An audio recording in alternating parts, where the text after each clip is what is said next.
A Dream of Red Hands. Reading by Bologna Times. A Dream of Red Hands by Bram Stoker. The first opinion given to me regarding Jacob Settle was a simple descriptive statement: "He's a down-in-the-mouth chap." But I found that it embodied the thoughts and ideas of all his fellow workmen. There was in the phrase a certain easy tolerance, an absence of positive feeling of any kind, rather than any complete opinion, which marked pretty accurately the man's place in public esteem. Still, there was some dissimilarity between this and his appearance which unconsciously set me thinking, and by degrees, as I saw more of the place and the workmen, I came to have a special interest in him. He was, I found, forever doing kindnesses, not involving money expenses beyond his humble means, but in the manifold ways of forethought and forbearance and self-repression which are the truer charities of life. Women and children trusted him implicitly, though, strangely enough, he rather shunned them, except when anyone was sick, and then he made his appearance to help if he could, timidly and awkwardly. He led a very solitary life, keeping house by himself in a tiny cottage, or rather hut, of one room, far on the edge of the moorland. His existence seemed so sad and solitary that I wished to cheer it up, and for the purpose took the occasion when we had both been sitting up with the child, injured by me through accident, to offer to lend him books. He gladly accepted, and as we parted in the grey of the dawn I felt something of mutual confidence had been established between us. The books were always most carefully and punctually returned, and in time Jacob Settle and I became quite friends. Once or twice as I crossed the moorland on Sundays I looked in on him, but on such occasions he was shy and ill at ease, so that I felt diffident about calling to see him. He would never under any circumstances come into my own lodgings. One Sunday afternoon I was coming back from a long walk beyond the moor, and as I passed Settle's cottage stopped at the door to say "How do you do" to him. As the door was shut I thought that he was out, and merely knocked for form's sake, or through habit, not expecting to get any answer. To my surprise I heard a feeble voice from within, though what was said I could not hear. I entered at once, and found Jacob lying half dressed upon his bed. He was as pale as death, and the sweat was simply rolling off his face. His hands were unconsciously gripping the bedclothes, as a drowning man holds on to whatever he may grasp. As I came in he half arose, with a wild, hunted look in his eyes, which were wide open and staring, as though something of horror had come before them. But when he recognized me he sank back on the couch with a smothered sob of relief and closed his eyes. I stood by him for a while, quite a minute or two, while he gasped. Then he opened his eyes and looked at me, but with such a despairing, woeful expression that, as I am a living man, I would have rather seen that frozen look of horror. I sat down beside him and asked after his health. For a while he would not answer me except to say that he was not ill. But then, after scrutinizing me closely, he half arose on his elbow and said: "I thank you kindly, sir, but I'm simply telling you the truth. I am not ill, as men call it, though God knows whether there be not worse sicknesses than doctors know of. I'll tell you, as you are so kind, but I trust that you won't even mention such a thing to a living soul, for it might work me more and greater woe. I am suffering from a bad dream." "A bad dream?" I said, hoping to cheer him. "But dreams pass away with the light, even with waking." There I stopped, for before he spoke I saw the answer in his desolate look round the little place. No, no, that's all well for people that live in comfort and with those they love around them. It is 1,000 times worse for those who live alone and have to do so. What cheer is there for me, waking here in the silence of the night, with the wide moor around me full of voices and full of faces, that make my waking a worse dream than my sleep? Ah, young sir, you have no past that can send its legions to people the darkness and the empty space, and I pray the good God that you may never have." As he spoke there was such an almost irresistible gravity of conviction in his manner that I abandoned my remonstrance about his solitary life. I felt that I was in the presence of some secret influence which I could not fathom. To my relief, for I knew not what to say, he went on. "2 nights past I have dreamt it.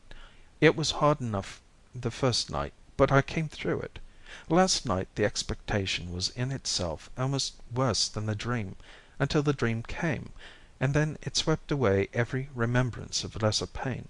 I stayed awake till just before the dawn, and then it came again, and ever since I have been in such an agony as I am sure the dying feel, and with it all the dread of to-night." Before he had got to the end of the sentence my mind was made up, and I felt that I could speak to him more cheerfully. "Try and get to sleep early to night. In fact, before the evening has passed away. The sleep will refresh you, and I promise you there will not be any bad dreams after to night." He shook his head hopelessly, so I sat a little longer and then left him. When I got home I made my arrangements for the night, for I had made up my mind to share Jacob Settle's lonely vigil in his cottage on the moor. I judged that if he got to sleep before sunset he would wake well before midnight, and so, just as the bells of the city were striking 11, I stood opposite his door armed with a bag, in which were my supper, an extra large flask, a couple of candles, and a book. The moonlight was bright and flooded the whole moor, till it was almost as light as day, but ever and anon black clouds drove across the sky, and made a darkness which by comparison seemed almost tangible. I opened the door softly, and entered without waking Jacob, who lay asleep with his white face upward. He was still, and again bathed in sweat. I tried to imagine what visions were passing before those closed eyes, which could bring with them the misery and woe which were stamped on the face, but fancy failed me, and I waited for the awakening. It came suddenly, and in a fashion which touched me to the quick, for the hollow groan that broke from the man's white lips as he half arose and sank back was manifestly the realization or completion of some train of thought which had gone before. "If this be dreaming," I said to myself, "then it must be based on some very terrible reality. What can have been that unhappy fact that he spoke of?" While thus I spoke he realized that I was with him. It struck me as strange that he had no period of that doubt as to whether dream or reality surrounded him which commonly marks an expected environment of waking men. With a positive cry of joy, he seized my hand and held it in his 2 wet, trembling hands, as a frightened child clings on to someone whom it loves. I tried to soothe him. "There, there, it is all right. I have come to stay with you tonight, and together we will try to fight this evil dream." He let go my hand suddenly, and sank back on his bed and covered his eyes with his hands. "Fight it? Fight it? The evil dream? Oh, no, sir, no. No mortal power can fight that dream, for it comes from God, and is burned in here," and he beat upon his forehead. Then he went on. "It is the same dream, ever the same, and yet it grows in its power to torture me every time it comes." "What is the dream?" I asked, thinking that the speaking of it might give him some relief. But he shrank away from me, and after a long pause said, "No, I had better not tell it. It may not come again." There was manifestly something to conceal from me, something that lay beyond the dream, so I answered: "All right, I hope you have seen the last of it. But if it should come again, you will tell me, will you not? I ask, not out of curiosity, but because I think it may relieve you to speak." He answered with what I thought was almost an undue amount of solemnity: "If it comes again, I shall tell you all." Then I tried to get his mind away from the subject to more mundane things, so I produced supper and made him share it with me, including the contents of the flask. After a little he braced up, and when I lit my cigar, having given him another, we smoked a full hour, and talked of many things. Little by little the comfort of his body stole over his mind, and I could see sleep laying her gentle hands on his eyelids. He felt it too, and told me that now he felt all right, and I might safely leave him. But I told him that, right or wrong, I was going to see in the daylight, so I lit my other candle and began to read as he fell asleep. By degrees I got interested in my book, so interested that presently I was startled by its dropping out of my hands. I looked, and saw that Jacob was still asleep, and I was rejoiced to see that there was on his face a look of unwonted happiness, while his lips seemed to move with unspoken words. Then I turned to my work again, and again woke, but this time to feel chilled to my very marrow by hearing the voice from the bed beside me. "Not with those red hands! Never, never!" On looking at him, I found that he was still asleep.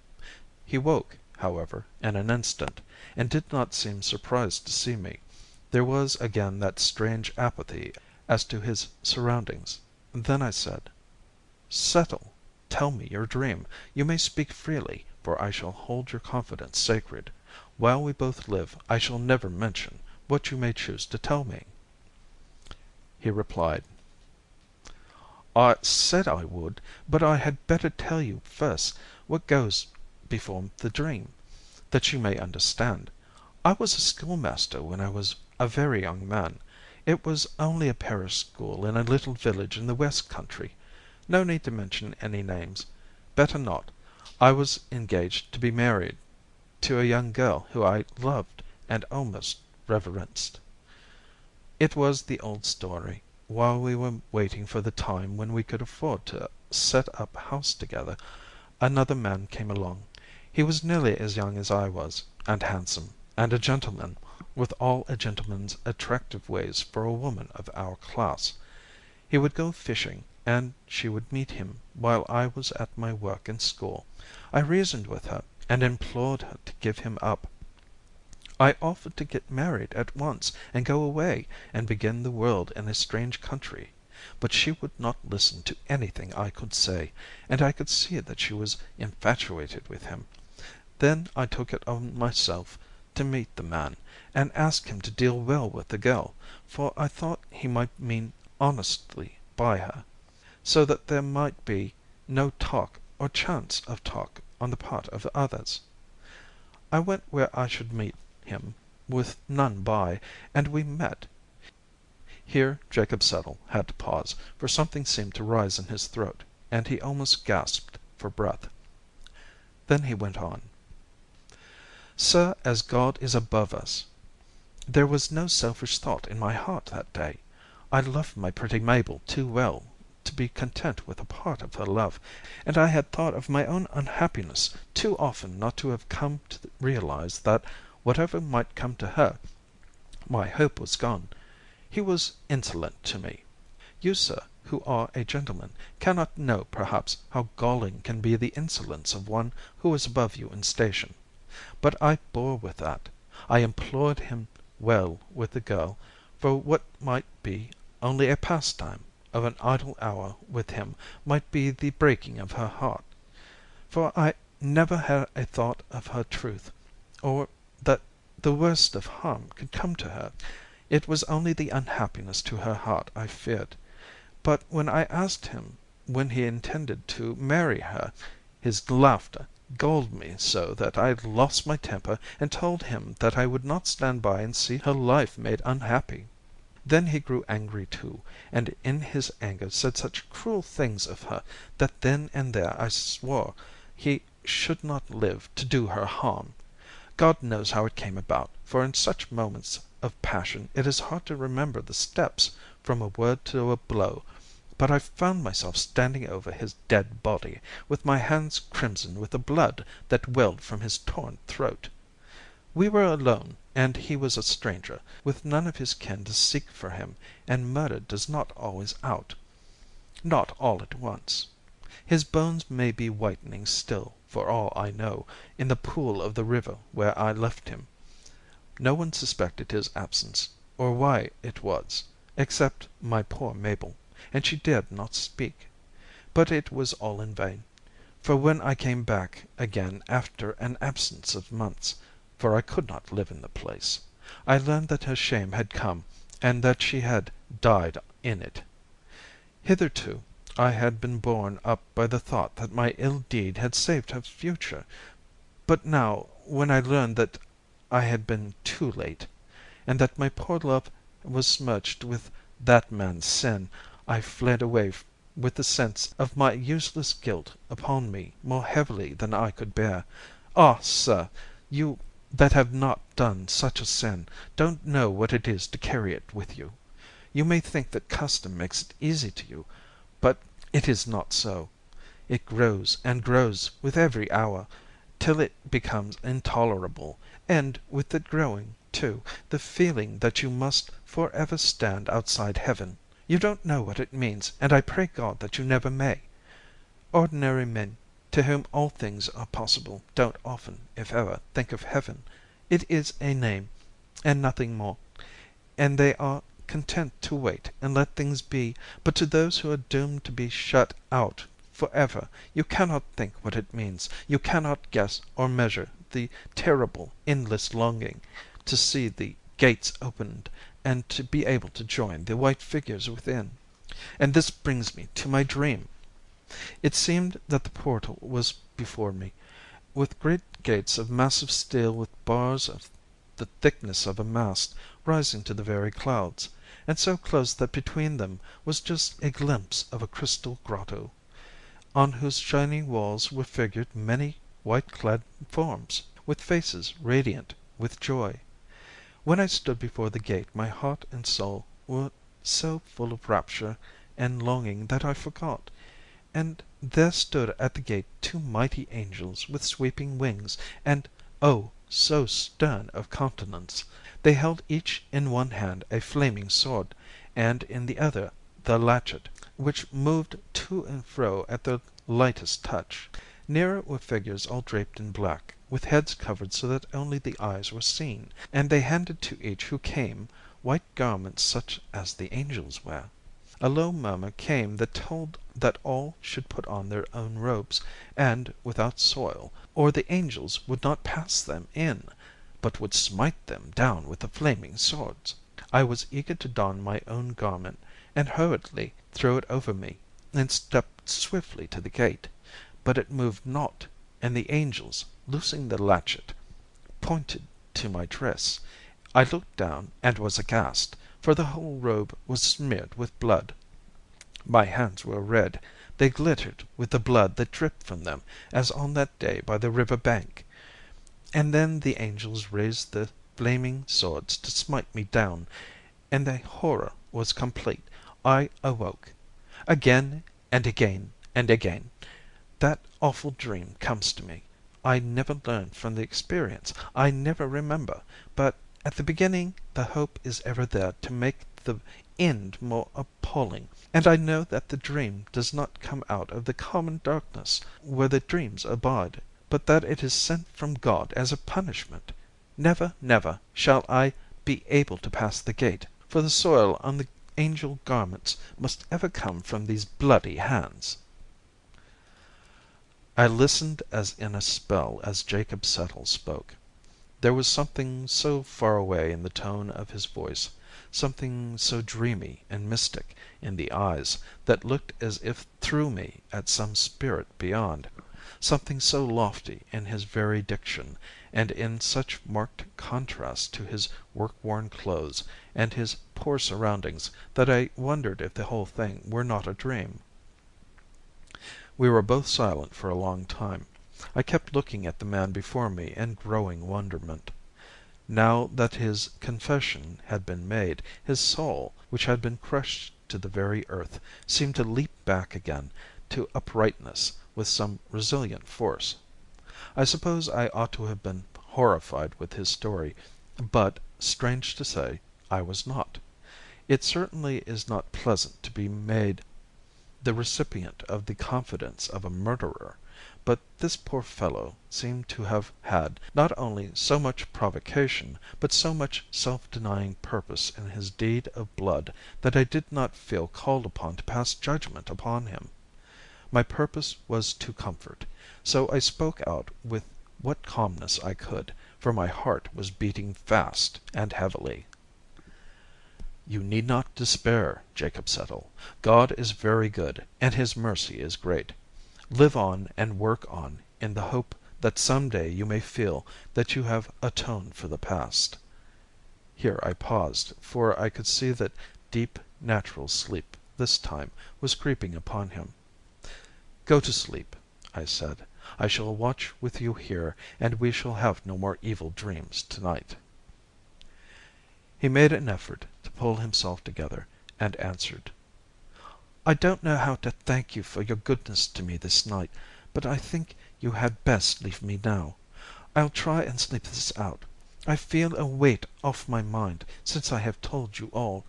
If there's anything of the man left in me, I must try and fight out life alone." "I'll go to night as you wish it," I said, "but take my advice, and do not live in such a solitary way. Go among men and women. Live among them. Share their joys and sorrows, and it will help you to forget. This solitude will make you melancholy mad." "I will," he answered, half consciously, for sleep was overmastering him.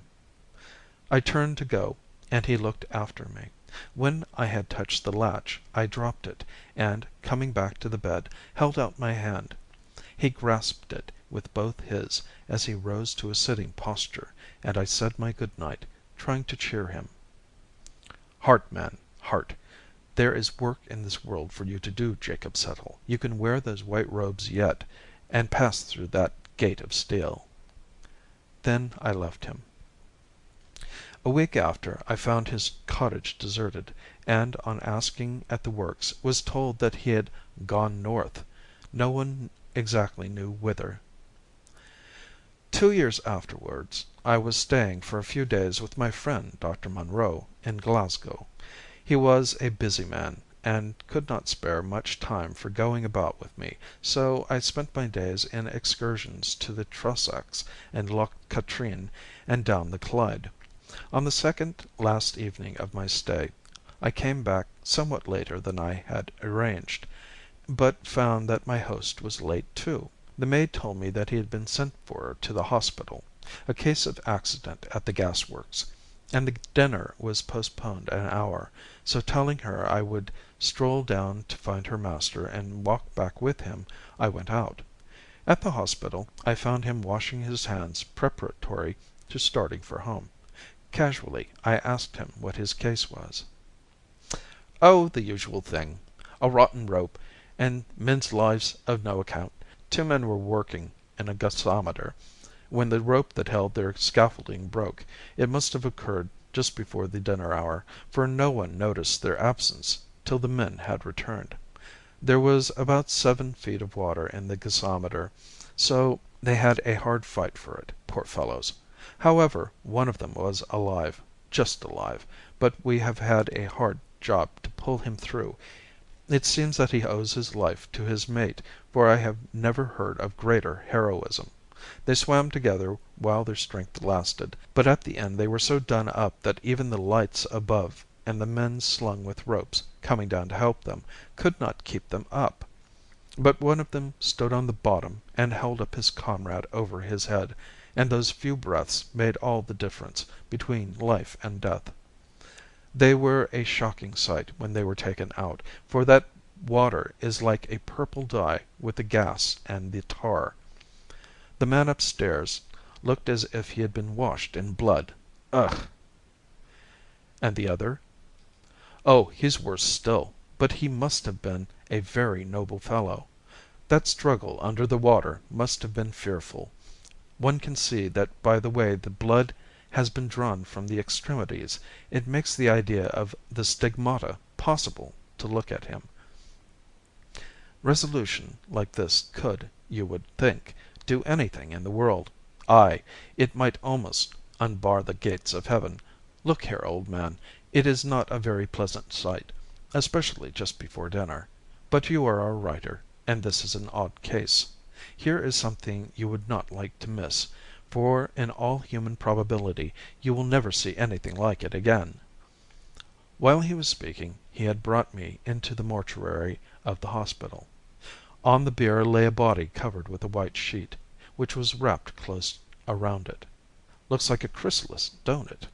I say, Jack, if there be anything in the old myth that a soul is typified by a butterfly, well, then, the one that this chrysalis sent forth was a very noble specimen and took all the sunlight on its wings.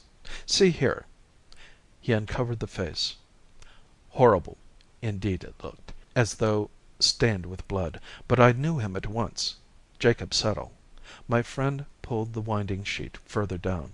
The hands were crossed on the purple breast as they had been reverently placed by some tender-hearted person. As I saw them my heart throbbed with a great exultation, for the memory of his harrowing dream rushed across my mind. There was no stain now on those poor brave hands, for they were blanched white as snow. And somehow as I looked I felt that the evil dream was all over. That noble soul had won a way through the gate at last. The white robe had now no stain from the hands that had put it on. End of A Dream of Red Hands.